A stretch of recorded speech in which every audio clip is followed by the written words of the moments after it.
বে বলো এই রাস্তা পার ঘর করে দিয়েছেন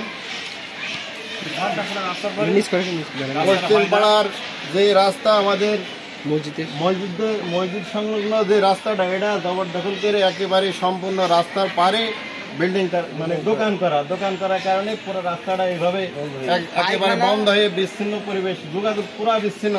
মানুষ ওযু করে যে নামাজ পড়তে আসবে সেই কোনো পরিবেশ নেই। হাঁটু পানি সবসময় বেঁধে থাকে, ফলে আসতে এই জায়গায় এমন একটা পরিস্থিতি, মাঠে ঘাটে বা নামাজ পড়তে হয় কোনো পরিবেশ নেই।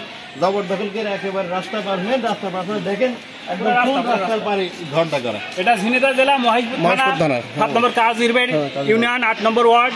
এই মসজিদের সংকলনের রাস্তাটা হয় না।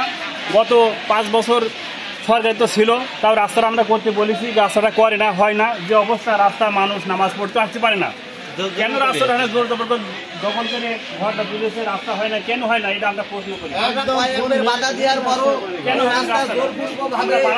আমি নিজে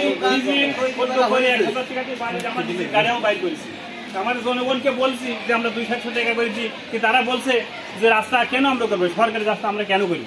আমরা নিজের পকেটের টাকা দিয়ে রাস্তা করতে যাই, তারপরও আমাদের বাধা দেওয়া হয়। আমরা কয়েকবার বাধা দেওয়ার পরও এখানে জোরপূর্বক ভাবে রাস্তার ব্যবহার করার কোনো পরিবেশ নেই।